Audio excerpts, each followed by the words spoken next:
राज ठाकरे की आज औरंगाबाद में एक रैली भी होनी है। पॉलिटिकली देखा जाए तो ये एक ऐसा शहर है औरंगाबाद जिसके कि जहां से बहुत सारे संदेश देने की कोशिश की जाती है। सामुदायिक वहां पर जो समीकरण है और इस बीच में और सीधी टक्कर शिवसेना के साथ है। असदुद्दीन ओवैसी की भी वहां पर कहीं ना कहीं मौजूदगी है उनकी पार्टी की। क्या कहना है आप? देखिए, मैं जितना राजनीति समझता हूँ, एक ऑब्जर्वर के तौर पर ये स्वतः स्फूर्त नहीं है, स्पॉन्टेनियस नहीं है कि अचानक नींद से जागे और राज ठाकरे जी को लगा कि अब कुछ काम करना चाहिए। उनकी राजनीति सुषुप्ता अवस्था में थी, तो जाहिर तौर पे स्क्रिप्ट और दिशा कहीं और से तय हो रही है। बस इतना आग्रह होगा कि राजनीति में आप सक्रिय होइए, लेकिन डॉग विसिल पॉलिटिक्स ना करें, बड़ा नुकसान होता है इससे। आज़ादी का 75वां साल वर्ष है, उस 75वें वर्ष में समावेश की बात करिए। आवेश में आकर के ऐसी राजनीति को फिर से जन्म मत दीजिए जिसको हील करने में पीढ़ियां लग जाएंगी। सर, बहुत सारे किस तरह के समीकरण होने चाहिए। एक नाम और इसमें जुड़ा है जो बयानबाजी होती है, उसमें पीसी जॉर्ज केरल के पूर्व मंत्री रहे, केरल सरकार में एमएलए रहे हैं। उनका ये कहना है कि जो मुसलमानों के रेस्टोरेंट से चाय पीने से बचना, जो अगर मुसलमान कोई रेस्टोरेंट चला रहा है और चाय बेच रहा है तो क्योंकि इससे हो सकता है कि इम्पोर्टेंसी आए। देखिए, मतलब ये कितनी दुर्भाग्यपूर्ण चीज है कि इस तरह के अश्लील, अशोभनीय, आधारहीन बयानों पर भी प्रतिक्रिया ली जा रही है। उस आदमी ने तो फतह कर लिया किला अनशंट बोल करके, जो मेरे देश के मिजाज के अनुरूप नहीं है। घटिया जुबान बोल करके उसको वो मुकाम हासिल हो गया जो वो चाहता था। आप हमसे प्रतिक्रिया ले रहे हैं और मैं दे भी रहा हूं। ये अवसान का क्षण है हमारे सार्वजनिक जीवन में। अगर इस तरह के लोग, और अब अकेले नहीं है, देश के अलग अलग हिस्सों में इसी तरह की पौध काफी है जो इस देश को खोखला करने में आमादा। सर, यूनिफॉर्म सिविल कोड पिछले कुछ समय से इसमें ये जो है चर्चा इस पे ज्यादा हो रही है। असम के मुख्यमंत्री हिमंता बिस्वा शर्मा का कहना है कि कोई भी मुस्लिम महिला नहीं चाहेगी। उनका ये कहना है कि जो यूनिफॉर्म सिविल कोड है वो जरूरी है, क्योंकि कोई भी मुस्लिम महिला नहीं चाहेगी कि उसका पति जो है 3-3 पत्नियों को लेकर के आए घर में। असदुद्दीन ओवैसी का कहना है कि यूनिफॉर्म सिविल कोड की देश को जरूरत। देखिए, मैं सीधे तौर पर कहता हूं कि दोनों अतिरेक की जुबान है। हिमांटो जी संभवतः यूनिफॉर्म सिविल कोड के डिबेट को पढ़ा नहीं है उन्होंने। संविधान सभा की बैठकों में जो चर्चा हुई, और गोवा का सिविल यूनिफॉर्म, तथा कथित यूनिफॉर्म सिविल कोड भी वो जानते नहीं है।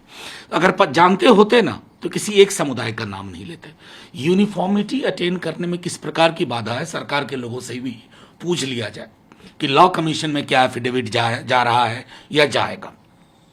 यूनिफॉर्म सिविल कोड सिर्फ मुसलमानों की जो उनकी जो चंद रवायतें हैं उसको आहत नहीं करेगा, ट्राइबल कम्युनिटीज के कई और समुदायों की चीजें हैं। और इसलिए बावजूद इसकी संभावना के, इसके लिए प्रबल इच्छा के, बाबा साहब और नेहरू जी दोनों ने तभी हाथ खींच करके इसको directive principles of state policy में रखा। तो मैं समझता हूं कि यह संदर्भ जब तक आज के नए राजनेता गण नहीं समझेंगे ना, तब तक इसको ये स्केयर क्रो की तरह, जो मैंने पहले कहा ना, बिजुका की तरह इस्तेमाल करेंगे।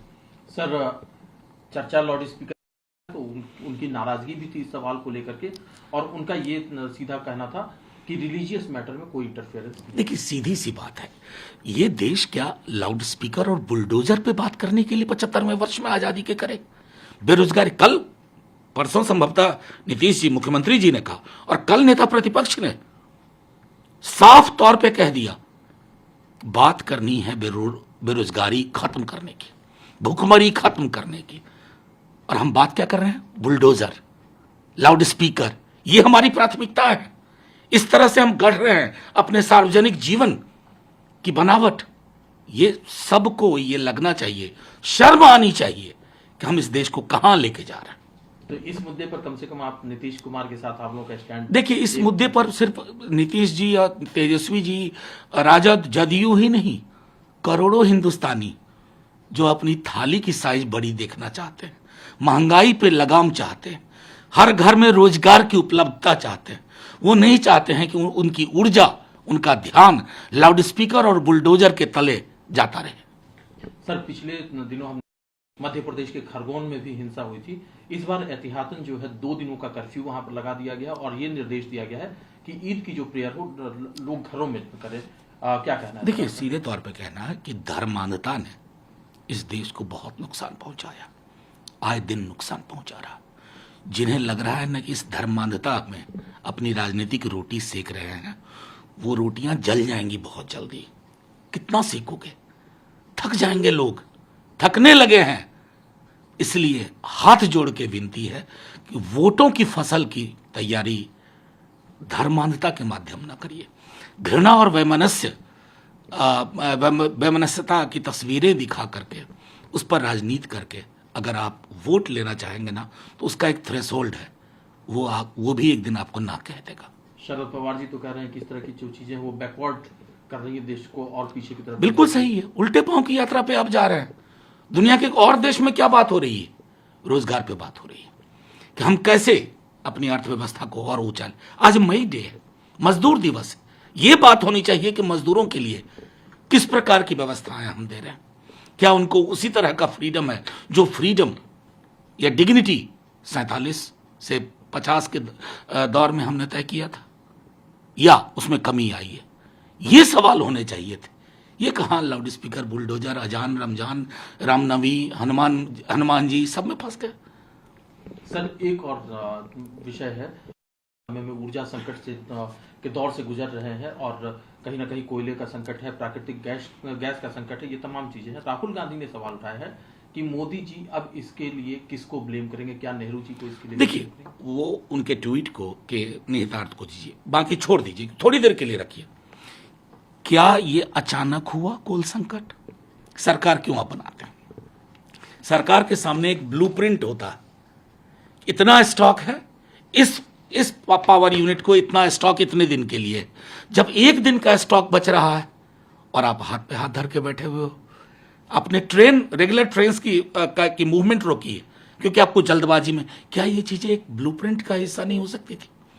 सरकार, ये ऐसा थोड़ी होता है कि अचानक आप जागे आपको पता चला क्राइसिस है।